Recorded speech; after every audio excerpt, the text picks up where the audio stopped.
Hello, and welcome to Diagnosing the Barriers, the Right to Health in Israel and the OPT, a podcast from Physicians for Human Rights Israel, or PHRI. I'm your host, Natalie Foster.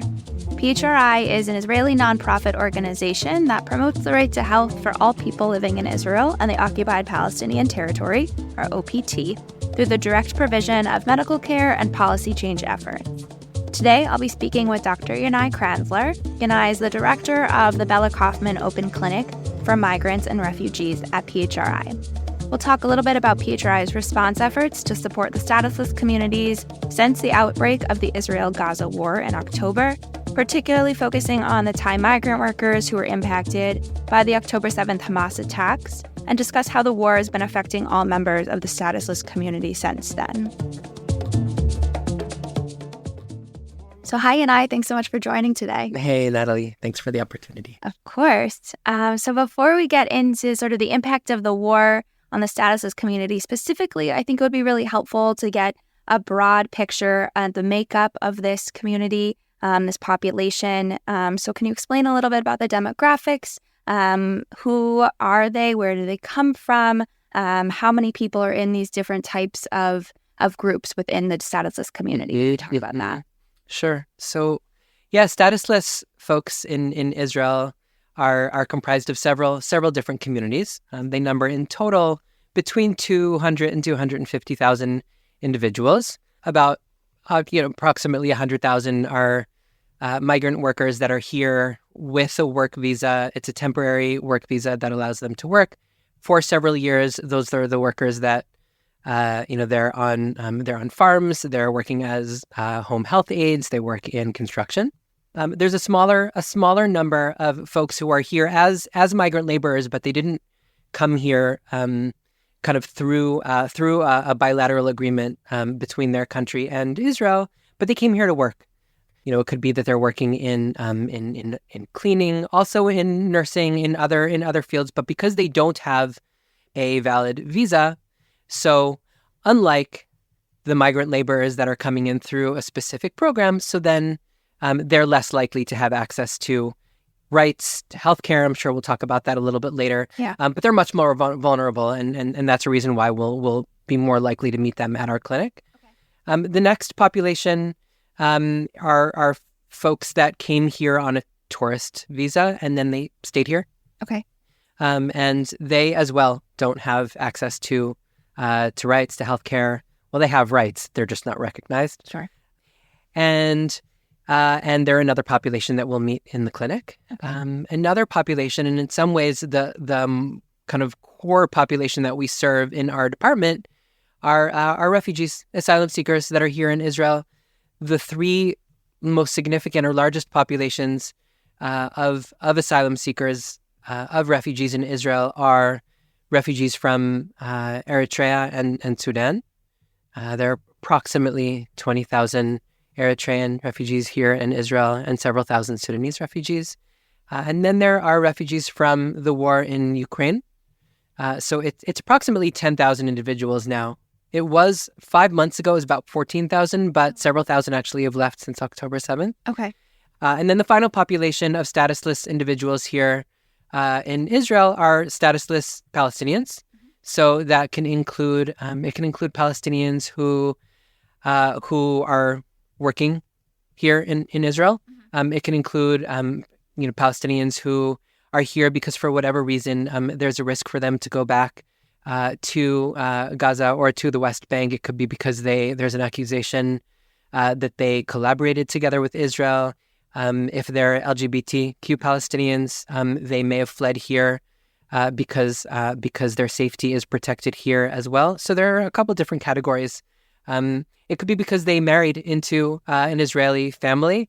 Yeah, so all these different groups, have really different backgrounds and different experiences. However, they all have varying entry points into a public healthcare system that doesn't really comprehensively provide them with healthcare. I would like to get into that a little bit more, and I wanted to start by talking about the open clinic. So if you can, describe what it is, what care is available, and how it tries to fill the gaps that currently exist for members of the statusless community in accessing healthcare? Our open clinic here in Jaffa, we provide care to anyone who's marginalized from the public healthcare system in Israel, really who doesn't have anywhere else to go to receive medical care, right? So we mentioned before, kind of the largest group of statusless individuals, the migrant laborers, they have healthcare. It's organized in a bilateral agreement between their country and Israel. Okay. A lot of folks also have healthcare through their work. So asylum seekers from Eritrea, from Sudan, from Ukraine, if they have a job, so then their employer is supposed to organize healthcare from them. Right. And children of asylum seekers have healthcare through a specific program in Meuchedet, right? So there are several groups within these populations that do have access to health insurance. Okay. Right? So those are groups that we'd be less likely to see in our clinic. So who are we seeing in our clinic today? So predominantly could be Eritrean and Sudanese, mostly Eritrean asylum seekers who are out of work or who are working in an employment framework that's not official. Like they don't have kind of a formal salary that's given to them that where their healthcare is organized. Maybe they're working in delivery, they're working in a restaurant, they're working in a kitchen, they're working in childcare, they're working in a framework where their employer doesn't facilitate healthcare from them, or they don't have a job. Right. And therefore, they really don't have anywhere else to go. Wow. But we're one of the free clinics that offers care to these populations, right? So adults who are refugees and they don't have anywhere else to receive care. And then those migrant laborers that I mentioned that aren't here through a formal visa. They don't have a valid visa. And again, therefore, their healthcare is not facilitated through a bilateral agreement. So then they would be likely to require care to be provided in one of the free clinics in Israel, like ours as well. Mm-hmm. So those are the populations. Also, some of the Palestinian statusless folks will come to receive care in our clinic too. Those are the core populations that we treat in our clinic. The types of services that we provide. So I guess the first thing that I'll say is that our clinic is 100% volunteer, right? We have a small staff in our department, but all of the medical staff, all of the administrative staff, they're all volunteers. There are about 80 volunteers in total in our clinic. Okay. And we provide 3 days a week. We provide primary care, right? So family medicine, general medicine.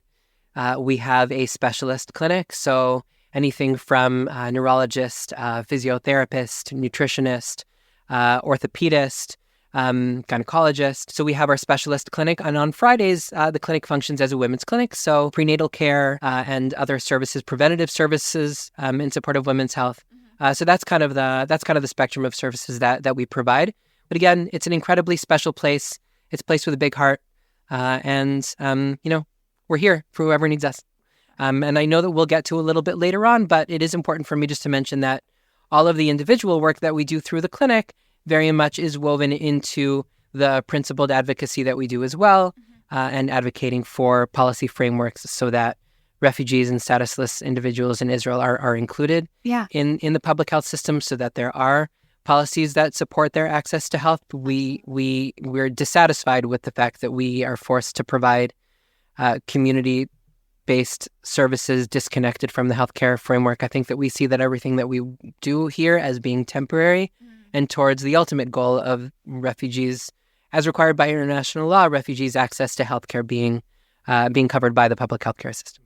Yeah, amazing. I think that point of saying that it's temporary is really important, that it's just to fill a current need with the long-term goal of being not something that sort of needs to exist in a way. So thank you so much for all of that overview. I think it's really helpful to understand the statusless community makeup and then also where PHRI sort of fits in the general space, especially as we transition into a conversation focusing a little bit more on current issues with the war and the impact that the Israel-Gaza war has had on members of the statusless community. And so I want to start with the immediate aftermath after October 7th, specifically Hamas's attack on Israel's southern communities. And how did the attack immediately affect the statusless populations?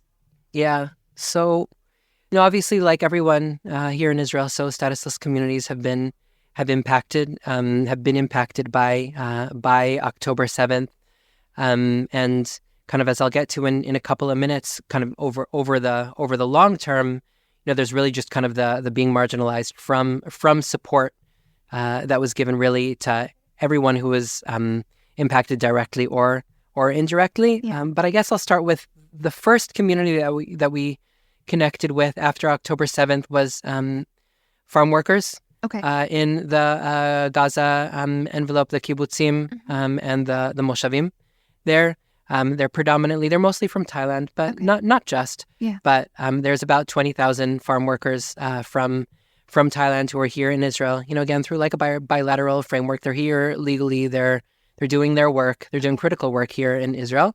And of course, when the communities outside of Gaza were attacked, so they were targeted as well. Many were kidnapped too, and many were injured. Many were killed, and in the immediate aftermath. So, whereas Israelis were evacuated immediately, right. Kind of by the country, they were sent to hotels. The farm workers were not given placement at hotels. They were not picked up by official vehicles. There was a small number of, let's say, like nursing workers who did go to the hotels together with the elderly patients that they support. But for the most part, like farm workers were kind of left stranded. Literally, like volunteers were driving up and down, just like looking for people. And when they would hear about somebody just kind of being stranded, so then they would come pick them up. So we were part of a group of NGOs and academics and just activists in general that kind of tried to rally to do what we could to support the farm workers that were directly impacted. One of the first action areas that was necessary was just to find a place for them to go to rest for a couple of days. The group kind of crowdsourced some funding and came up with some agreements with certain communities around Israel to bring the Thai workers like to these kind of like hangars and gyms and school buildings and just like empty buildings where at the very least they would be outside of the line of fire. But they certainly weren't hotels, but that was a place where they could flee and be. PHRI's role in that process in the immediate was to try as best we could to bring immediate medical care because again, these were people who fled the massacre and they didn't have anywhere else to go, but they certainly weren't seen by doctors. And so Anat Avramov, who is the manager of the open clinic, and she had played a critical role in facilitating the medical clinic. That was the first clinic to get set up in these hotels for Israelis in the Dead Sea. She rallied volunteers from the open clinic to immediately go to these kind of buildings and areas where the Thai workers were allowed to flee.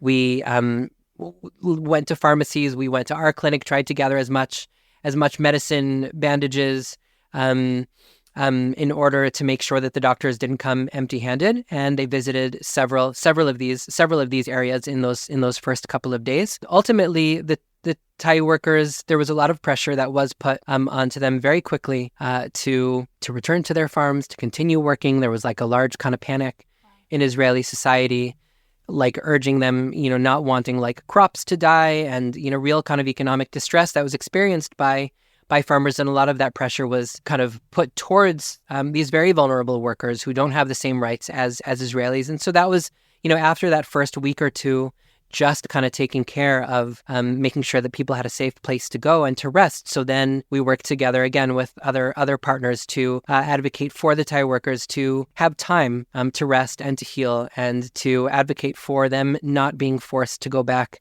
to work. They had a right to being able to, again, just have time after the horror that they experienced. And so that was something that we worked on together with our partners too. So just the farmers that were there and the ones that were visited by PHRI, they were part of the migrant working group that has an agreement, and they still were sort of neglected and not get any type of medical care, even though there's something for them? Yeah, I mean, in theory, if I would have fled from, the field in Kibbutz Be'eri and scheduled an appointment with my health insurance, like on October 12th, so I would have been able to make an appointment. Okay. But that like there wasn't anywhere for them to go to sleep. I mean, there like these gyms had just kind of like mattresses. Like one of the really special things that the support group was able to do was to, a lot of the Thai restaurants in the country rallied to bring food to the refugees from these areas, to bring food that would feel at least a little bit like a taste of something that was comfortable and that would bring them at least some relief. But yeah, even they're like these are workers that are supposed to be represented by the Population Bureau in Israel. I will say that eventually, I think it's like in other issues, eventually the government services kind of like kicked in and figured out how to kind of do their mandated work of facilitating, for example, healthcare and placements for these folks. But it took a while. In that first week, the government wasn't functioning for these populations, and so it really was, again, civil society, individual activists who stepped up to try to be present, again, for folks who didn't have anybody else here to look after them, and who had no, they're not a side in this conflict, but they were caught in the middle of it. Yeah, absolutely. And so were there other groups that were affected, I guess, directly by some of the attack? I think I want to talk a little bit broader, too, about some of the policies that were put in place and who was or was not included. But was there anything specifically around in the days following October 7th that impacted any other groups, I guess, besides just the farm workers? Sure. So, yeah. So the farm workers was definitely the most immediate group, but each of the populations that I mentioned earlier were significantly impacted as well. I guess another group that was immediately impacted were statusless residents of communities in the south and ultimately in the north as well. So there are Eritrean and Sudanese refugees, and they, again, they also didn't have like places in the Dead Sea hotels or in the Eilat hotels, but there were a couple of communities that rallied to be there for them. Nitzana in the south was a place where a lot of Eritrean families were able to stay for several weeks. Hanaton in the north was another area, and there were so many organizations that were trying to figure out where people could go. People living in Ashkelon that didn't have a shelter in their home, and there were sirens and rockets falling almost daily for sure, but almost hourly, and they didn't have a safe place to go, and so they were able to flee. So that was another group that was immediately impacted. Okay. Another group are people who lost jobs, right? Sure. Like there were so many people who lost their work, and they don't have a social support system to help them get through the day to day. So people that were almost immediately placed from being in a situation of like general poverty or economic distress to extreme distress, losing income without any kind of savings, kids not having a place to go, but also not having a safe home to live in. And so those were other communities that we tried to support as well. We set up pretty quickly a program to help continue to pay for children's health insurance, for example, for people who lost jobs and wouldn't be able to continue paying for their health insurance for their kids, especially kids who had urgent health issues, for whom health insurance really, is a matter of life and death for their kids. Yeah. So that was a program that we set up. But really, again, like we worked and continue to work with our partners to demand that refugees who are here because they fled a war somewhere else, they come here, they can't go back home. Right. And Israel has acknowledged that it's unsafe for them to go back home. And they're here, so of course they should be included in each of the programs that the country sets up in order to protect and support residents of dangerous areas through these times or those immediately impacted. And they were left out. They were left out from those programs, and that placed them in a place of really severe vulnerability. There are people who are, elderly. These are populations that are aging. There are people in their 60s and their 70s and their 80s, diabetes, cancer, There are people experiencing homelessness in these communities. There are organizations that support people experiencing homelessness that described having shortages of food in those first couple of weeks because food was diverted to soldiers. It was diverted to other places where there were shortages of food, and without judging where food was going to, the people who depended on hot meals from those organizations were in pretty dire straits too. And so again, like, these are communities that we work with on a daily basis at the Open Clinic, and together with partners, we did try to be present for them. I'll also say that on from day one, October 8th, we insisted on keeping the Open Clinic open. It didn't shut down at all. The volunteers insisted on continuing to come when other parts of the country were shut down and mourning. The volunteers continued to come and to do all of their shifts in the Open Clinic.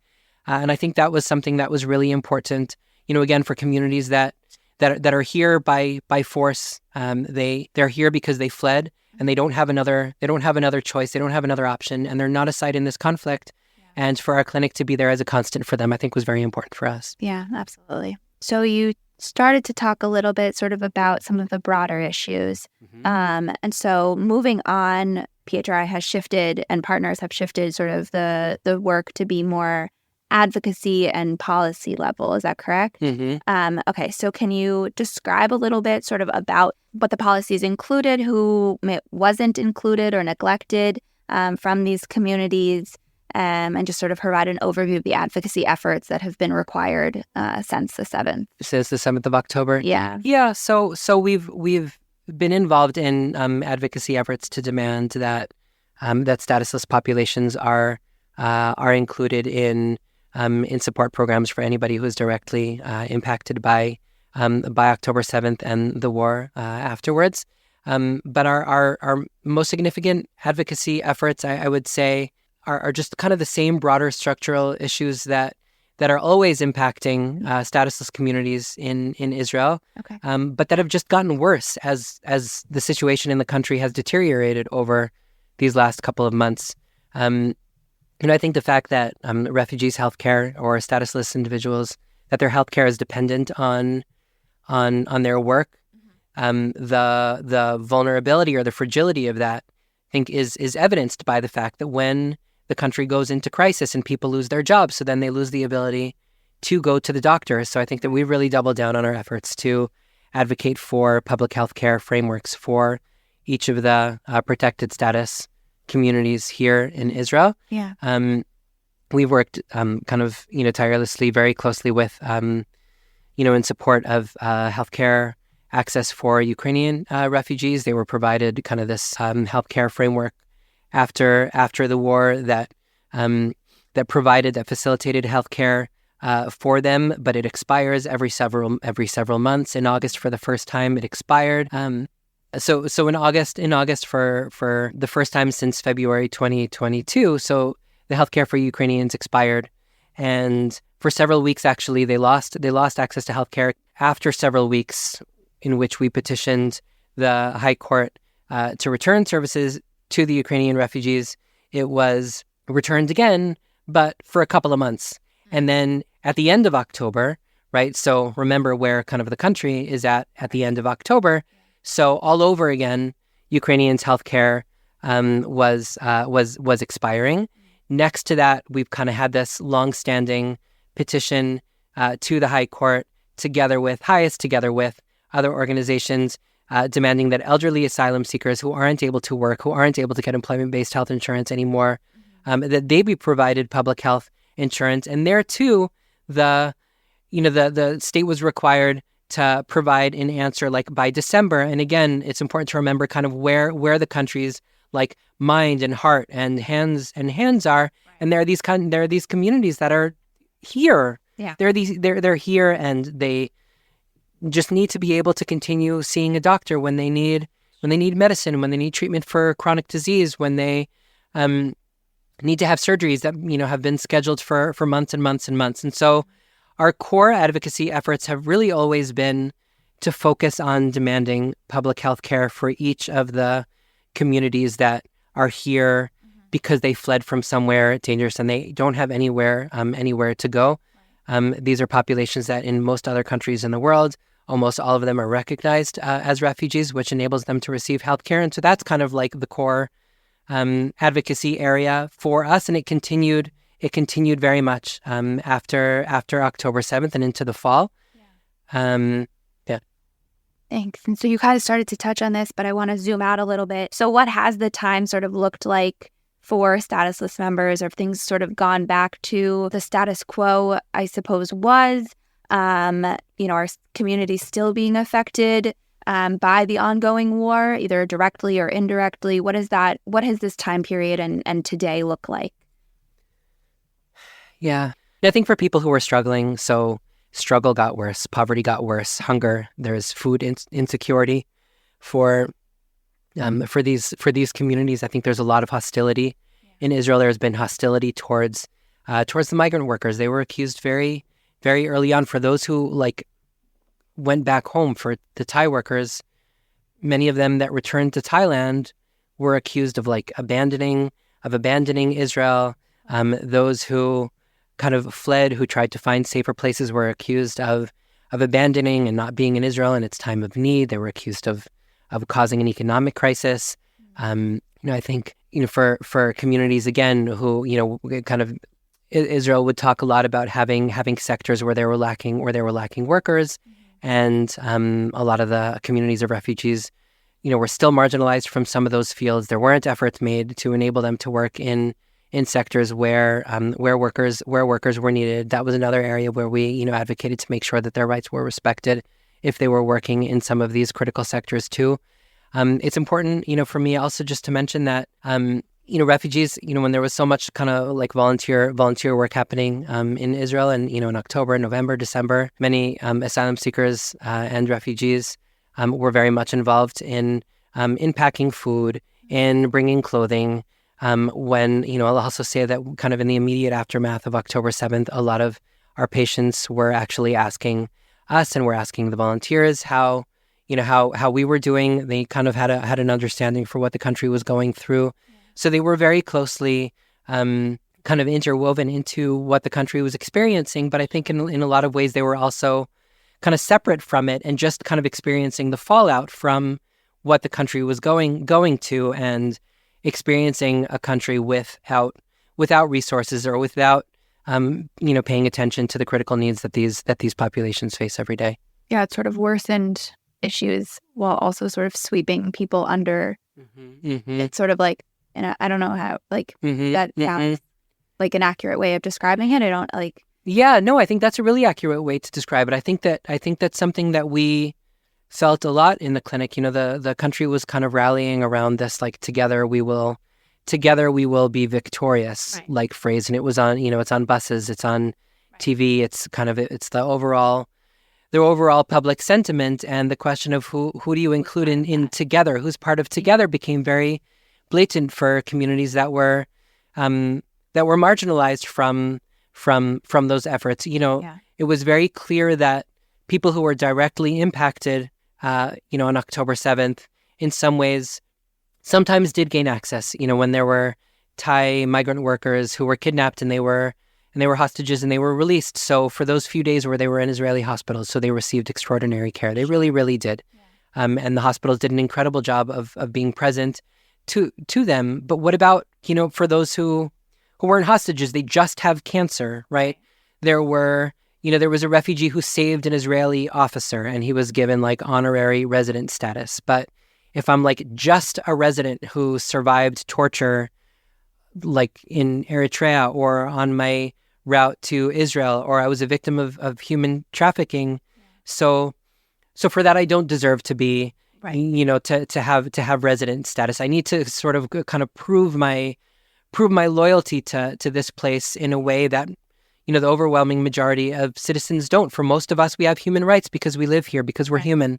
And so these are communities where their humanity is unfortunately too often called into question. Their ability to be able to, go to the doctor, for, their kids to receive protection, for them to be able to be provided food or shelter when they're suffering. That's something that's called into question, and their deservingness of that is called into question. And that's something that, obviously we strongly disagree with. Thanks, Yanai. I think it's really important to sort of understand that full picture of sort of the needs before the war, and then also to put it in context of how conditions certainly worsened after the 7th, and how many populations and members of the statusless community were left out of some of those recovery programs, particularly for evacuated individuals. And so I want to try to find some positive piece of takeaway here at the end. And so you had mentioned some of the work that PHRI had done and other organizations had done, bringing together supplies and resources and support for the evacuated individuals. And so I'm wondering if there is a particular story or anything that you can share from the last 5 months, something that has stuck out to you, stayed with you, or like a little bit of nugget of hope for the future. Yeah, no, it's like there's so much to feel unhopeful about. But I do think that there are glimmers, or at least threads to, we hold on to them for dear life, because that's how we continue this work is believing that things can get better. So there are a bunch of examples that we hold on to in the immediate aftermath of October 7th. I mentioned it before, kind of the group of activists and academics and organizations that came together to provide critical immediate aid to the Thai workers, because folks didn't have supplies through the government, and the government wasn't responding. So we needed to put together, everything from food and supplies and bedding, clothing, medicine for folks who were being evacuated. And the group just kind of put out like a crowdfunding campaign to Israelis, who again were just kind of in the midst of this unimaginably just traumatic and horrifying event. And we tried, we didn't know, are people going to donate? And immediately donations started coming in, 18 shekels, 36, 72. Within a couple of days, it was already tens of thousands of shekels, mostly from Israelis who recognized immediately the plight of these workers who weren't included as part of the evacuation that was facilitated by the government. They didn't have places in hotels. They didn't have other resources that were providing to the Israelis. And folks here in this country, they resonated with the fact that there's suffering happening amongst those who aren't citizens here in this country. And I think that sometimes we feel or assume that there's almost like a callousness within the country towards the needs of those who aren't citizens or who don't have status. And this was proof that that's not true. There was immediate caring. There was immediate response.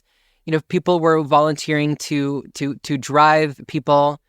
They rallied to bring food. They rallied to bring, in our organization, medical care, but those were medical volunteers who came to check in on them, social workers, psychologists. People really were rallying to be there for them. And so I think that immediate sense of caring also for those who aren't citizens of this country and don't have status as residents or citizens, that's a piece that we hold on to for hope. On the one hand, I guess I can still hear the voices when we were in the Knesset, and there was a harshness in relating to the migrant workers as like a resource for the country or working hands, and not relating to them as if they're human beings. But I think that there were moments in the immediate aftermath of October 7th where Israelis and where people kind of were able to see their humanity and to try to be there in the way that they deserved. Even just kind of broadening it beyond efforts that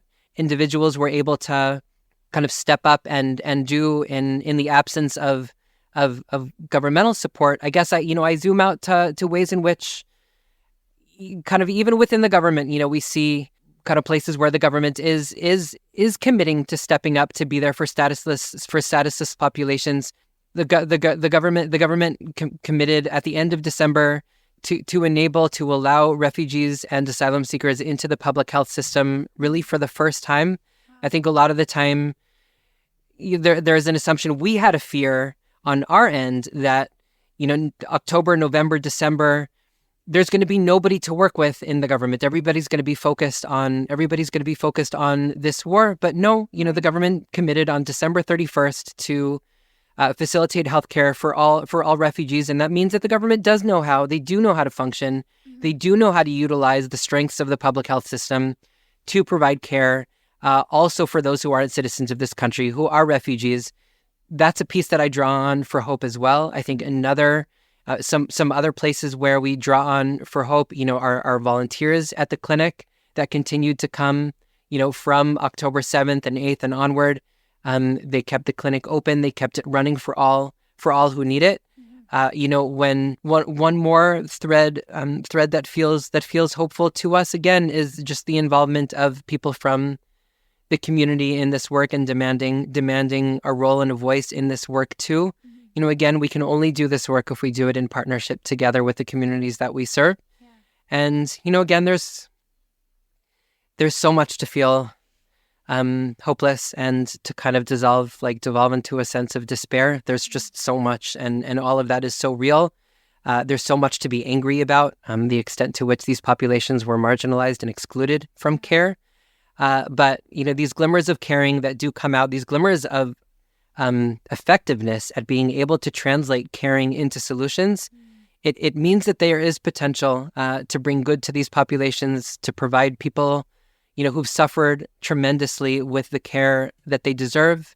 They have rights. Their humanity is real, and I think that's why we do this work. So hopelessness, there's a lot of, but hope there is as well. Thank you so much, Yanai, for ending with that glimmer of hope. I think it's really hard to find that nowadays. So I appreciate you giving us something to hold on to, and remember that there is some humanity still. So thank you for speaking with me today, for providing a glimpse into what statusless people experience in Israel on a day-to-day basis, and just how difficult the past 5 months have been for this community in particular.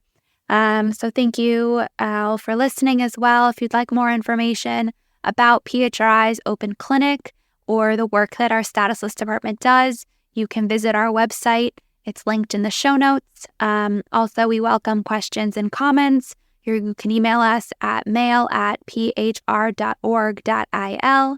Thank you very much for listening, and we'll see you next time on Diagnosing the Barriers.